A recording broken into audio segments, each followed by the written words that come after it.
Oh, we're good. Here we are again. Let's roll like we never left. For everybody that was at the Media Pro Day yesterday, congratulations. You guys got after it. And I come back to the Teddy Roosevelt quote, man in the arena. If you didn't, Prater, and you weren't there, it's not the critic that counts. You know what I mean? It's the person that was in the arena. So that was awesome to see you guys get after it, man. So it's so glad to be back. And as always, guys, thank you, Jesus, for the opportunity to coach this team. I'm so blessed. It says in the book of Luke, too, much is given, much is required. And I think about that a lot, like the impact.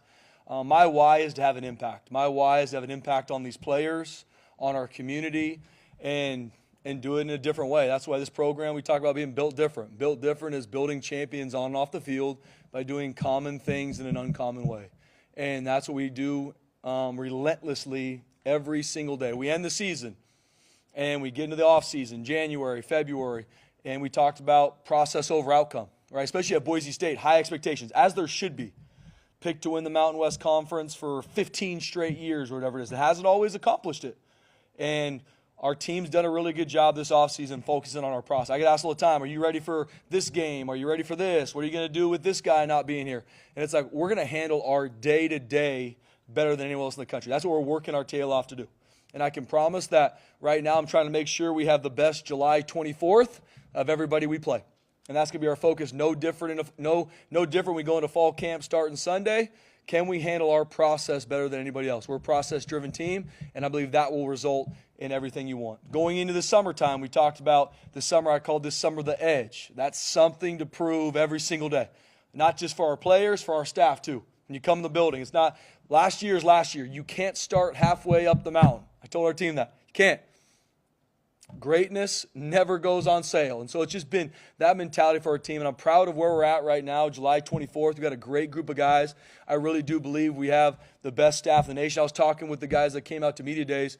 I don't know if there's any other coaching staff in the country that can say we didn't lose any coaches this offseason, right? Dirk Cutter stepped down from being the offensive coordinator, but he's our senior analyst. Zach Hill came in to coach quarterbacks, didn't lose any other full-time coaches. That's a big deal in this landscape, and it shows that no different our players and our coaches believe in what we're doing here. So as we get ready to start fall camp on Sunday, I believe Coach Hilgart, our strength staff, our coaches, and our players, the leadership on our team has stepped up a lot this summertime. I think they had a really, really good summer.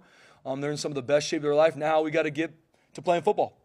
And there's some new guys that came in June that from seeing them train, seeing them work out, seeing them strain, man, love what they're about. Got to see them play football now. And here at Boise State football, everything is earned.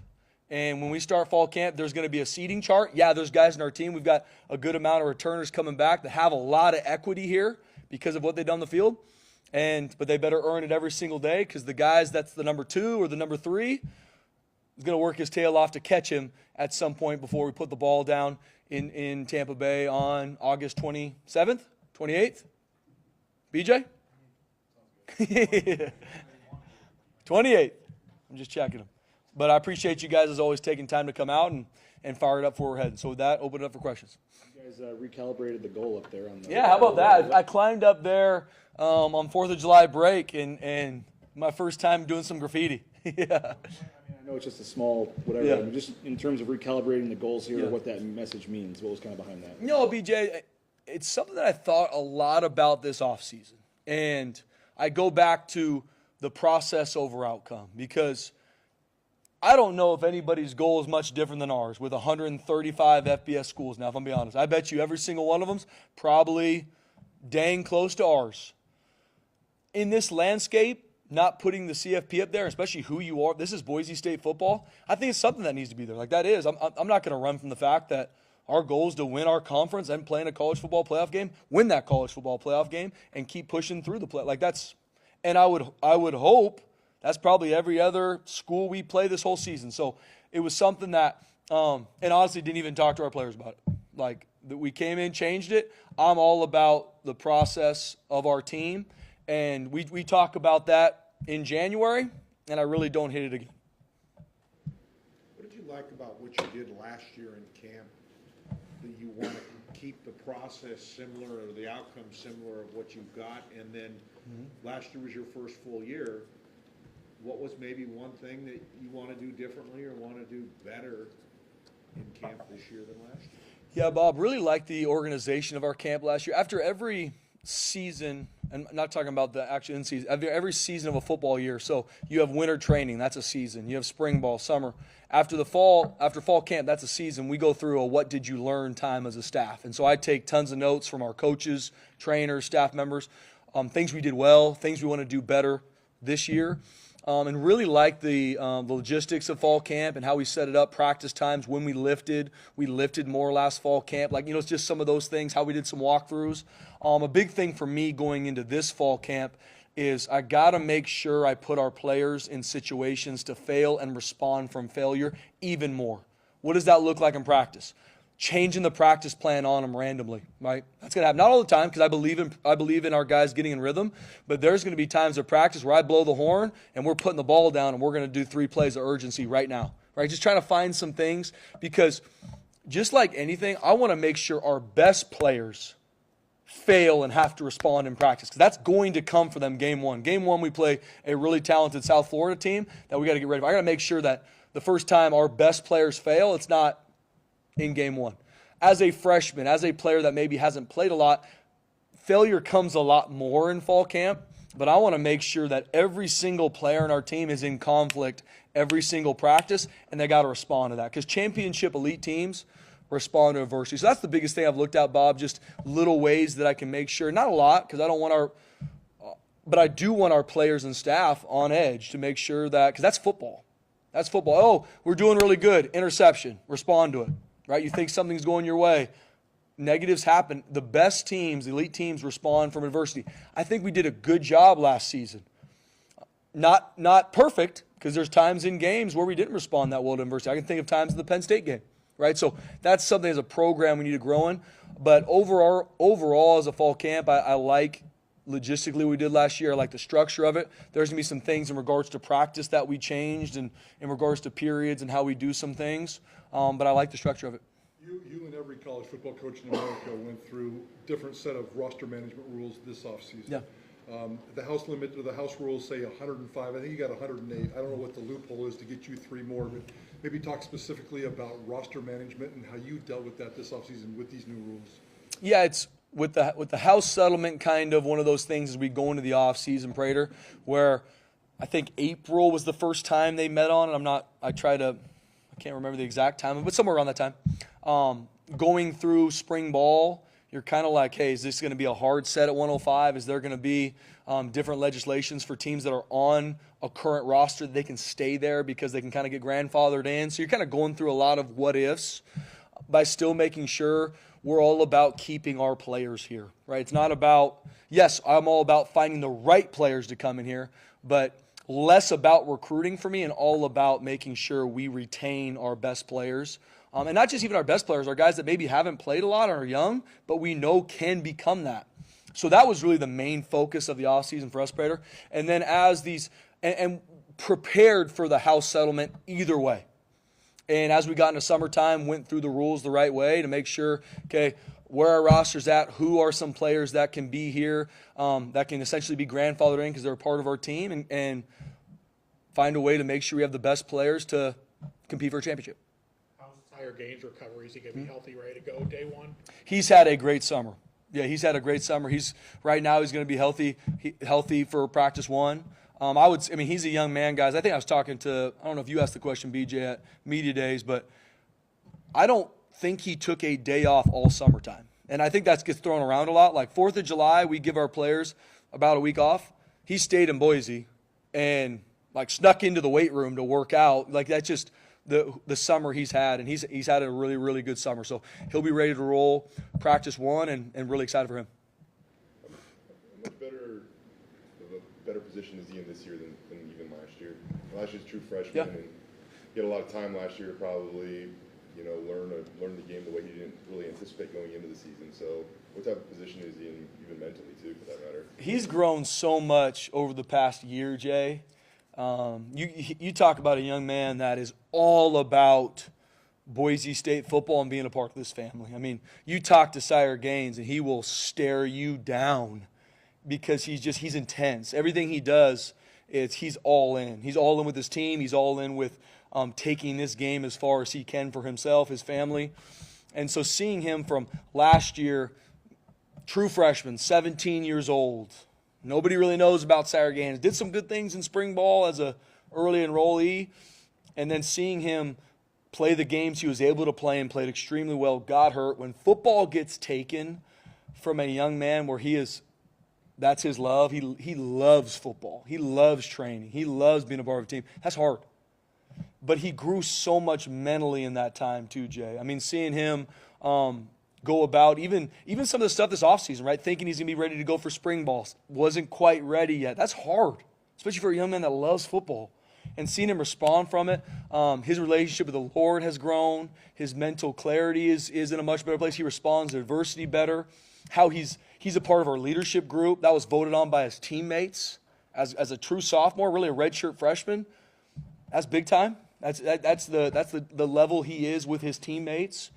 And just seeing him grow the past year has been really, really exciting. He's still got so many things that I'm so excited for him to continue to grow in as a redshirt freshman. But a man that is wired the right way and really, really excited for this season for him. Spencer, what are your expectations for Chris Marshall? What do you need to see from Chris Marshall this camp? Chris Marshall's had a really good summer, Johnny. Right now, the biggest thing for Chris is always going to be his consistency. Extremely talented, love being around him. But seeing him train this offseason, his body's different now, Johnny. Like he's strong, he's explosive.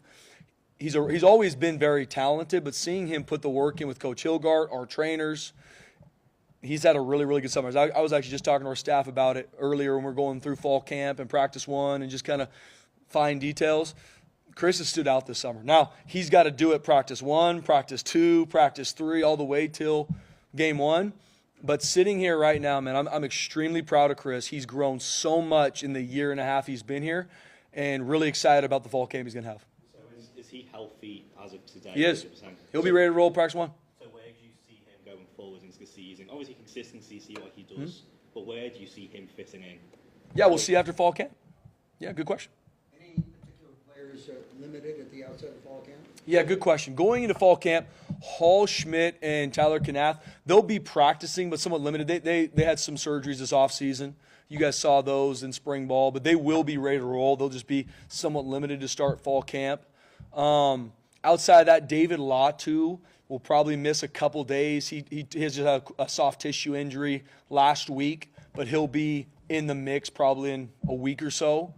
Other than that, right now, nothing right now off the top of my head that's going to keep someone from competing. Some guys are going to be just from summer training, maybe a little bit limited day 1, but those are the ones that come to mind. Other than that, our guys will be ready to roll. Is Sire a guy that he'll be there like a normal guy, or do you have to give him maintenance days type things just to, I don't want to say put him in bubble wrap, but just have him, whatever you got to do to limit him to make sure he's ready to go against South Florida? Yeah, we're going to be smart with Cy. We're going to be smart with our guys that we know who they are and who they're about. But Cy's got to have a really good fall camp too. I mean, there's going to be high competition in the running back room, so he's going to be ready to compete in fall camp. So we're going to be smart with reps and with a lot of our players, BJ, but Cy's ready to compete. You mentioned Hall Schmidt, maybe being out a little at the beginning.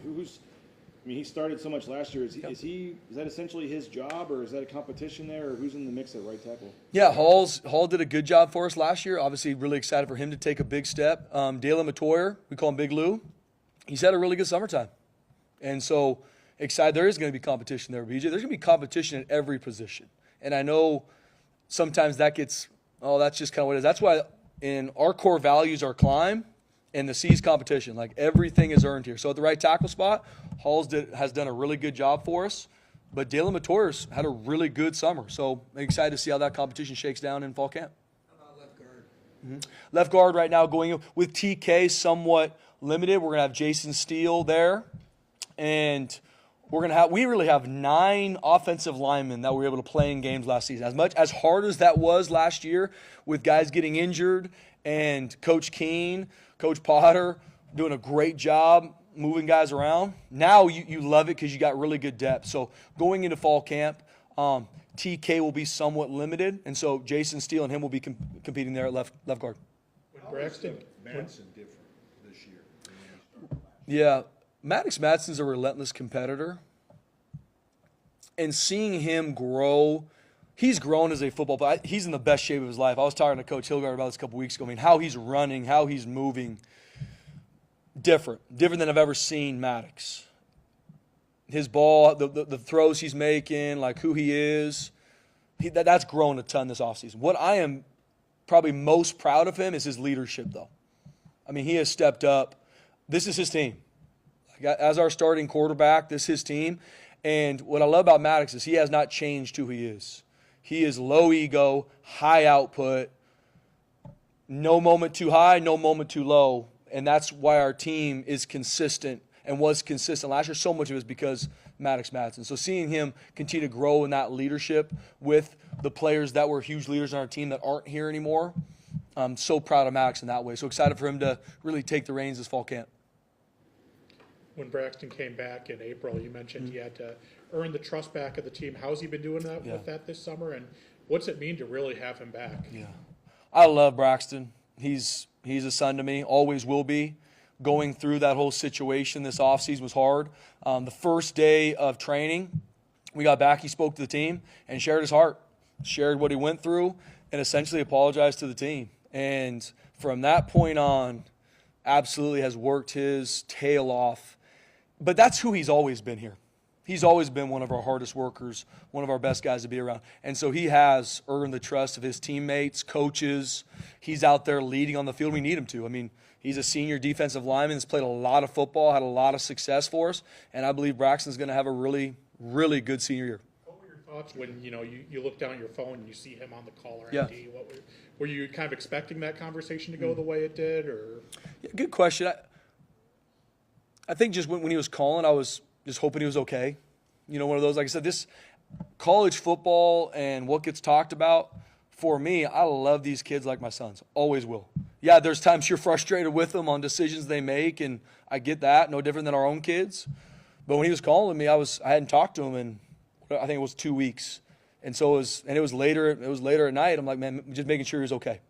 And when he shared his heart with me about this is home, and he knew that, all I was thinking about was getting back home. How big of a swing is that for you and what you have returning on the defensive line?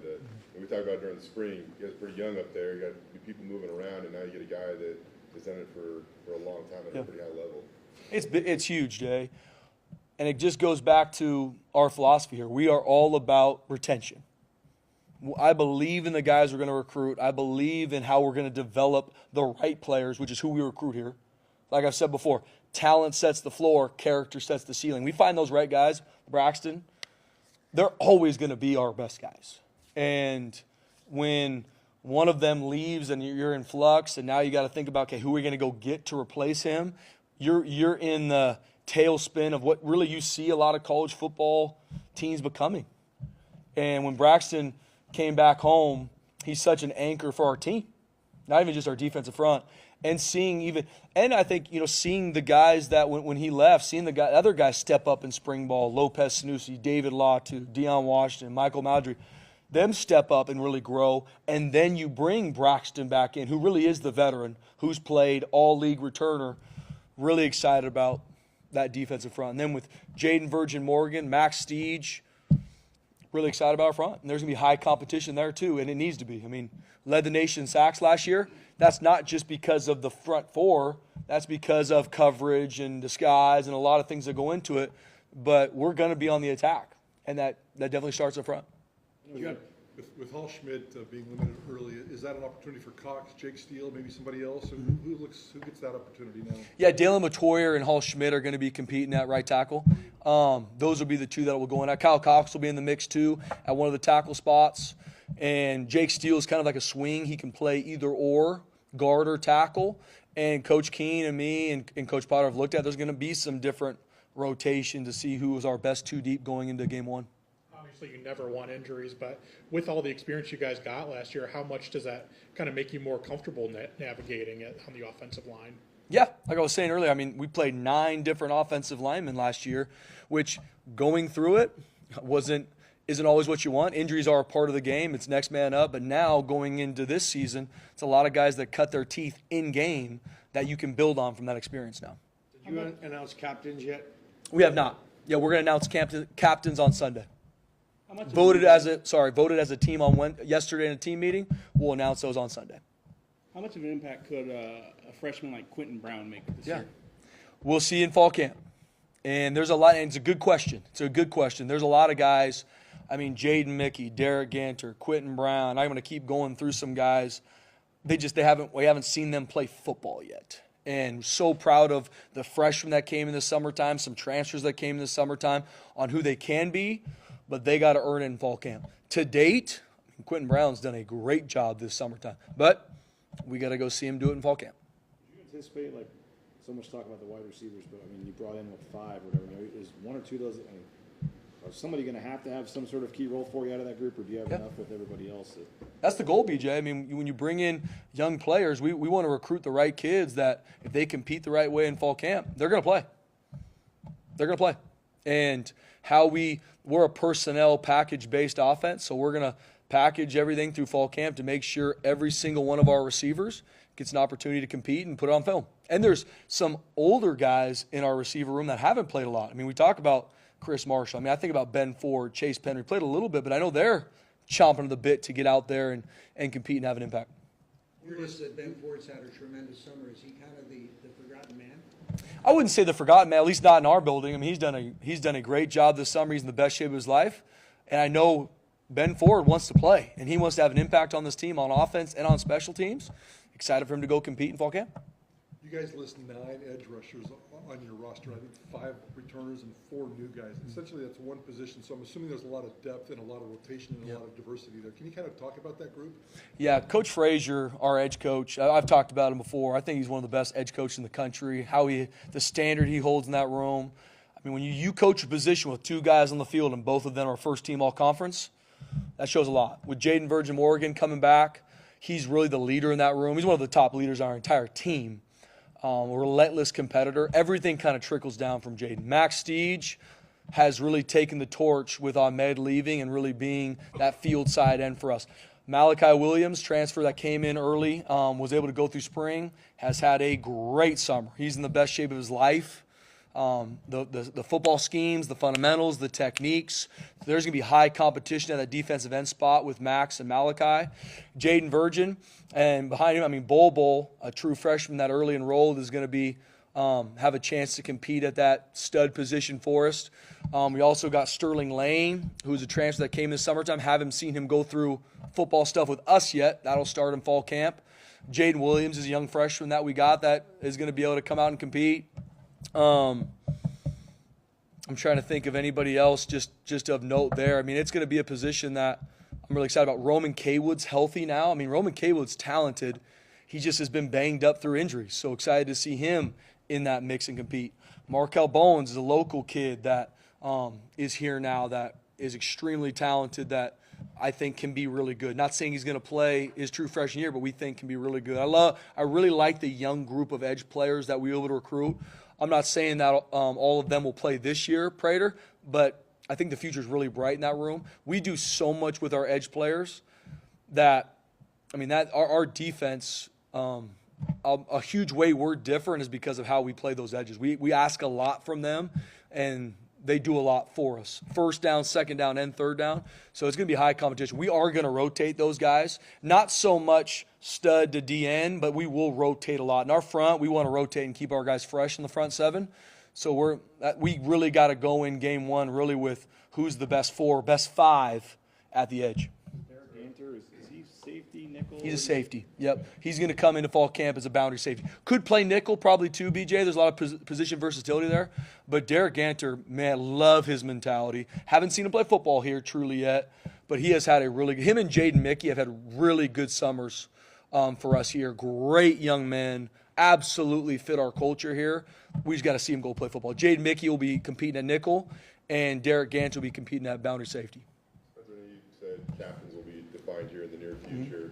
I know you've been asked about Ashton a lot, and I'm not talking about production, but it was just like Ash had this aura kind of just about him. And like day 1 of last year, there was no doubt who was going to be in the center of the hype circle day 1. So how do you stress the importance of that role, production aside, that clear-cut guy that dude, first guy off the bus, you want to follow him? Like, how do you identify that or challenge somebody to be that?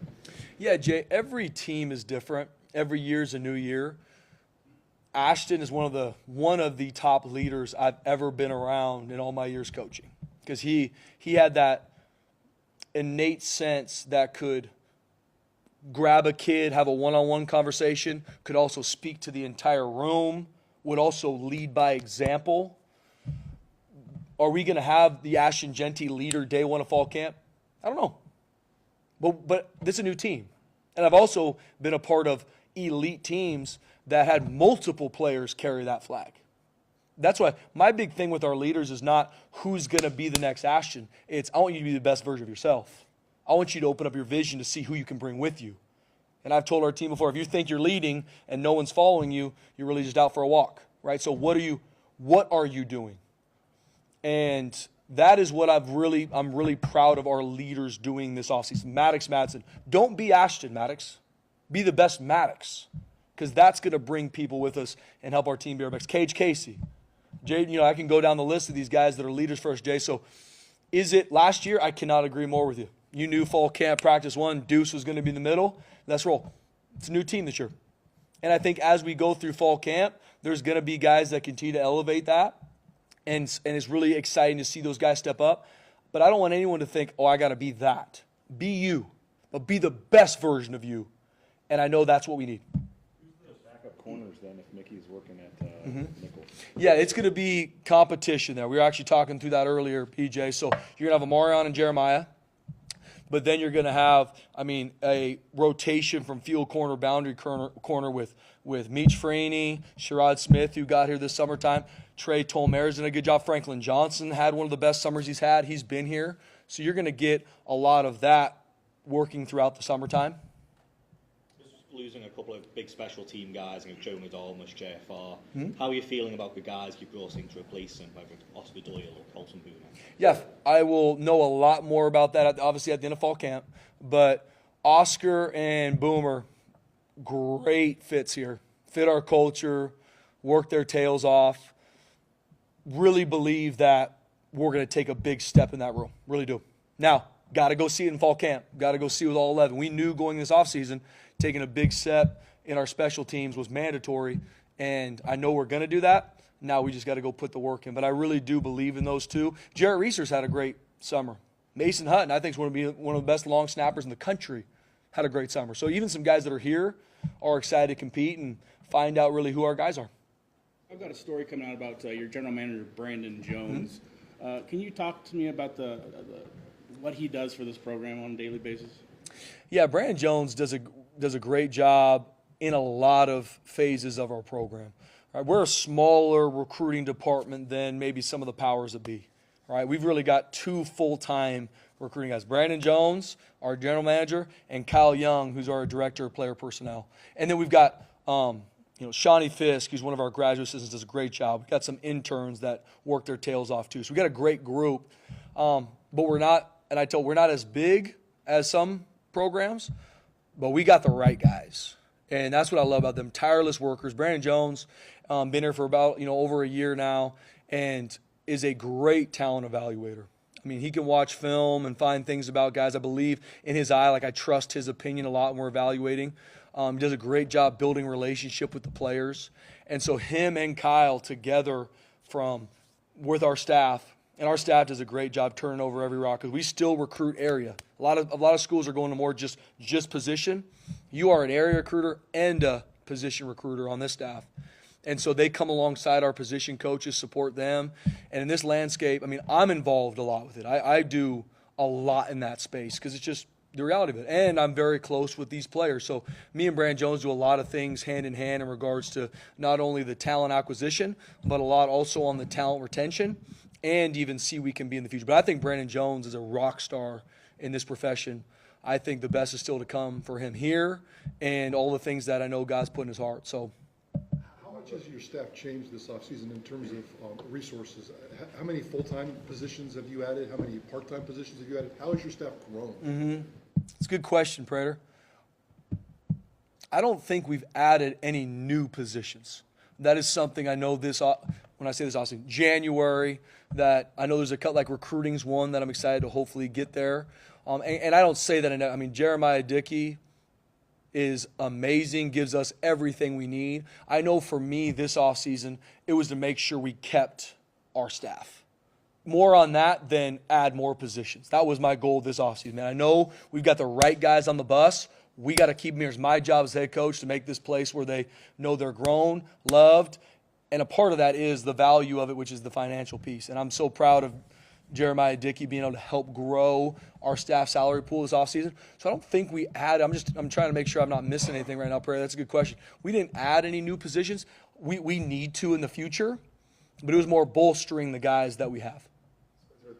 I think at times throughout the summer, you've seen other coaches be kind of vocal about, with the portal and tampering and things like that, and even Dan Lanning said yesterday about there should be consequences. What is your take on that as we approach another college football season? Great question, Jay. I mean, the transfer portal, tampering, is it frustrating? Golly, yes. I think more and more for me, I'm trying to just be a problem solver in this space.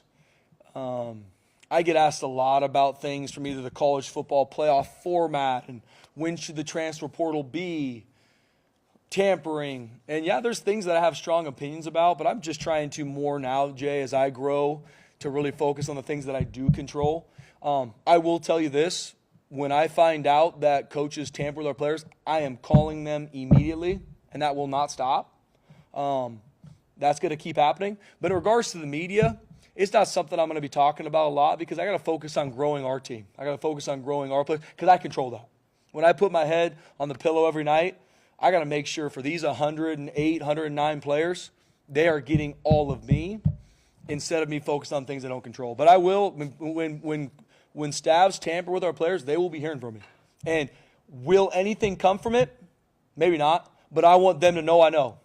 And I want them to know that I believe no matter where people are at, right is right, even if no one's doing it. Wrong is wrong, even if everyone is doing it. Period. That's integrity to me. And that's what I want to make sure our program does. Prater asked the question, but you just mentioned 108 or 109 players. Yeah. Is your limit 105, or are there some exceptions? Yeah, so with the House settlement, I want to speak out of place here. There is 105, but if you have, what is it? DSA. I was looking for that term. If you have DSAs that are players on your team, that if it was a hard set 105, they might not be a part of it, they can still stay here. Essentially almost grandfathered into your program. And so we have a couple of those guys on our team, and that's what was able to put us at, off the top of my head, I don't know if we're at 108 or 109, but we're somewhere right there. I answered about Maddox earlier, but just looking at his position going into a fall camp, he knows he's QB1. Yep. He's not coming off an ACL injury. Just in terms of how he walks into 2025 spring camp, or fall camp, how good of a position is he in to be the whatever best version of himself that he can be? Yeah, Jay, I believe this, and this is my opinion from watching him this offseason. Obviously, fall camp's a huge piece of this. I believe Maddox is going to be one of the better quarterbacks in the country this year. I believe that. From seeing how he moves, seeing the confidence he has, the edge he has, how he's leading our team, the throw, just who he is, I really believe that. Now, we got a lot of work to go do that, but I'm just seeing just the and he's always very confident. That's always been Maddox because he's always been counted out. From high school to Boise State, everybody's counted out Maddox. And he's proved everybody wrong every step of the way. And so seeing him now step into it, but he's always that guy, and I've talked about this before about him. He's the hunter, though. He's chasing other things now. It's not just now to be the starting quarterback at Boise State. Now, I told him, I want you to be one of the best quarterbacks in the country. And focus on that, and that's your process, not in regards to the stats and what people tell you. Can you make sure that's your process every day? Because you do it, the outcomes will take care of themselves. But I'm so excited for Maddox because everything Maddox has gotten, Maddox has earned, and excited to see him put it on display this season.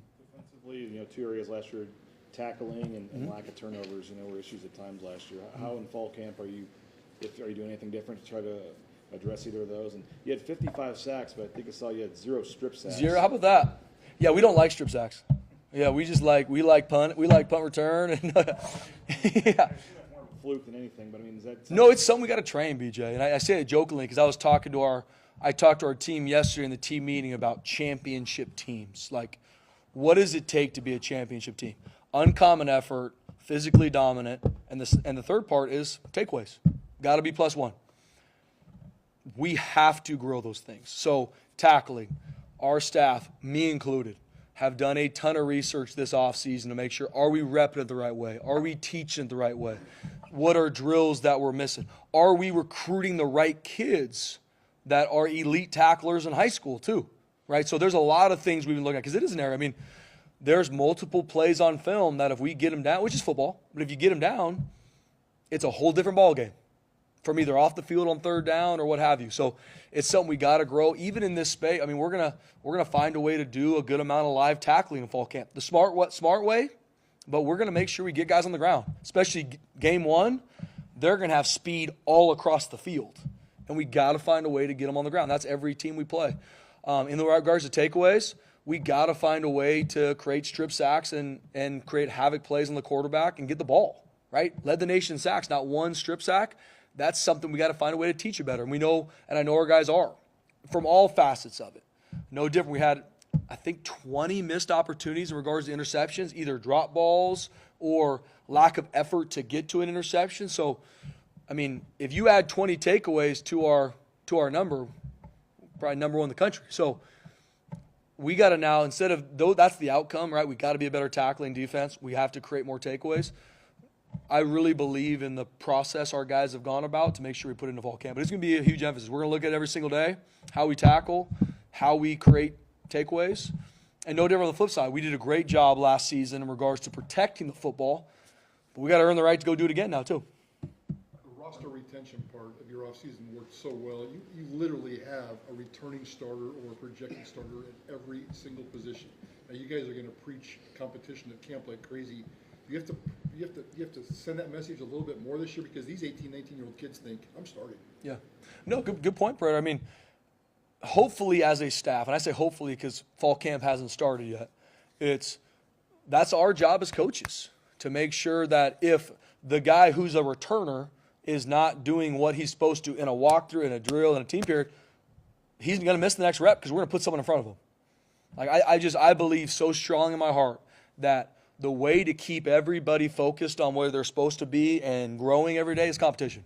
Because if I'm a starter and I look behind me and the number 2's got no shot to beat me out, human nature is probably to take your foot off the gas a little bit.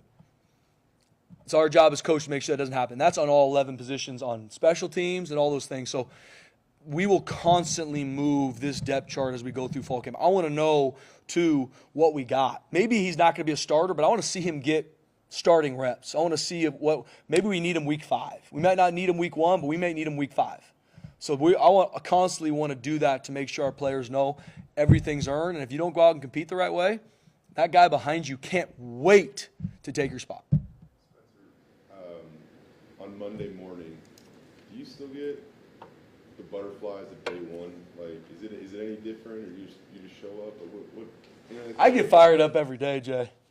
It probably frustrates our team because I'm waiting for them in the building when they're strolling in. So, yeah, no doubt. I'm so excited to get this thing rolling. I mean, God works in mysterious ways, and I believe that like football, it's a seasonal game, right? By the time you're done playing the football season, family-wise and coach-wise, you're ready for that time.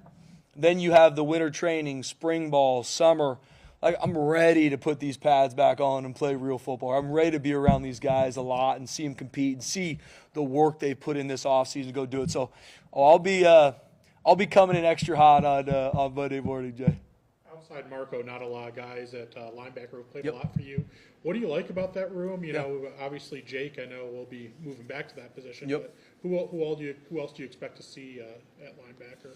Yeah, Marco Notarini is one of the best linebackers, in my opinion, that we've ever had here. In regards to, I tell people, watch game film on Marco. see him run a front, see him make adjustments. I mean, he is a football guy.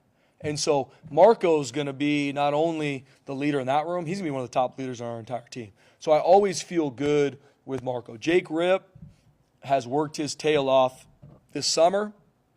Last season, he's ready to be a starter. Now, hasn't played a lot for us. There's guys like Clay Martineau, Bowen Phelps, Chase Martin, that are 4 guys that are chomping the bit to find a way to get on the field. So we're going to have a ton of competition at the Mike and Will position. Those positions are flexible. So we're going to find the best 4 going into South Florida, and we're going to have those guys go cut loose and compete. I know there was a lot of hype around Sincere Brackett when Yeah. he signed 2 years ago. Yep. Could he possibly break into We'll that see. lineup? Absolutely. Sincere had a good spring and has trained really well this summer. Him and Mana Tuioti are 2 true freshmen that I think have a shot to play on defense and special teams. And Coach Collins does a really good job with that room. Like, there's going to be high competition and guys are going to be moved around. And excited to see our guys compete and to see who really our top 4 are. Because very similar at the front, even though I'm a backup, you will still play. We're going to rotate guys at inside linebacker. So all those 4 got to be ready. Back to Mickey for a second. What was the? He played very little in the slot at Notre Dame. What's kind of the reasoning to train him at nickel there? Yeah, I want to get our best guys on the field, BJ. Want to get our best guys on the field. So he can play anywhere on our back. He can play safety. He can play nickel. He can play corner. He has a lot of position versatility and want to find a way to make sure he competes and has the best opportunity to play on the field. I think his skill set fits him really well at nickel because he's physical. He can tackle. One of the smartest football players I've talked to in regards to guys that are new to our program, and excited to really have high competition there with him and Devon. You expect however it plays out, both those guys to see time there in games, or would you rotate? I would think so. I mean, once again, we got to go into fall. I have not seen him play football in person. And as we go through fall camp, there might be even more position moves, BJ. Someone might get banged up. Someone might not be playing the right way. He can play corner. He can play safety. He has a lot of position versatility. That's kind of more of a starting point for us. But I think he can do a really good job at it. Anybody else? Last call. Right. Nothing? God bless you guys. Appreciate it. Let's roll.